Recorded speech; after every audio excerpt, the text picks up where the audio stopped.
Attorney, nakabangga po ako. Sabi ng pulis, diretso daw ako sa kulungan. Totoo ba to? Relax ka muna. Pag-usapan natin yan. Kapag ang kaso ay reckless imprudence resulting in damage to property, ang parusa dyan sa batas ay karaniwang multa lang, hindi kulong. Ang multa ay base sa halaga ng nasira mo. Pero bakit ka nasa presinto? Kasi kung warrantless arrest yan, dadaan ka sa inquest.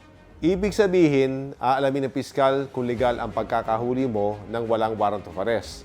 At kung may kaso o kung papalayain ka habang dinidinig ang kaso.